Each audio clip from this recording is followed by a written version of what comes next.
प्रभु यीशु मसीह के मधुर और मीठे नाम में आज दिनांक 2 मार्च दिन सोमवार को आप सब श्रोताओं का हम हार्दिक स्वागत करते हैं। आज के दिन के लिए जो वचन है वो लिया गया है श्रेष्ठ गीत की पुस्तक उसका पहला अध्याय उसका दूसरा पद।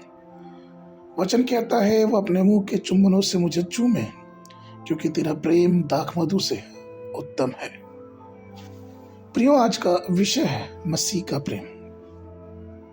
एक बार एक विश्वासी ने सोचा कि प्रभु के प्रेम की तुलना किससे की जा सकती है। क्या इसकी तुलना सोने और दौलत से की जा सकती है या महलों और इज्जतदार ओहदों से? बहुत सोचने के बाद उस परमेश्वर के दास ने प्रभु के प्रेम की तुलना दाखमधु से की। दाखमधु क्यों? तो उसने उत्तर पे ये बताया कि दाखमधु को बनाने के लिए हमें अंगूर की जरूरत पड़ती है, और अंगूरों को जब तक कुचला नहीं जाता तब तक उसमें से लाल रस नहीं निकलता। ठीक वैसे ही यीशु मसीह के प्रेम की जो आखिरी सीमा है वो ये है कि वो हमारे लिए मारा गया, वो हमारे लिए पीटा गया, उसके शरीर पे चोट पहुंचाई गई, उसका लहू बहा और उसने आखिरी बूंद तक अपने जीवन को हमारे लिए दे दिया। और इस प्रेम की तुलना हम किसी और प्रेम से नहीं कर सकते।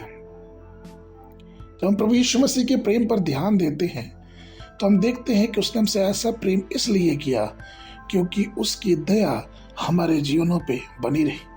वो एक दोस्त, एक मित्र, एक भाई और हमारा सलाहकार बन के हमारी सहायता करने के लिए तैयार था। इसलिए वचन कहता है कि उसका प्रेम दाखमधु से भी ज्यादा मीठा है।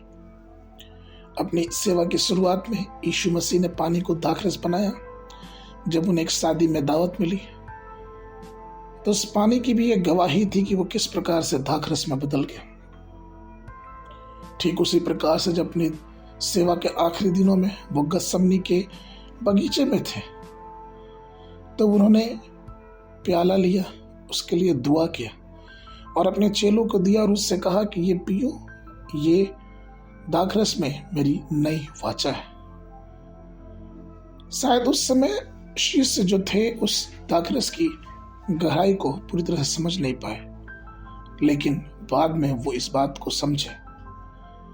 इसलिए प्रियो, आज हम और आप जो मसीह को जानने और मानने वाले लोग हैं, हमें चाहिए कि हम उसके प्रेम को समझें।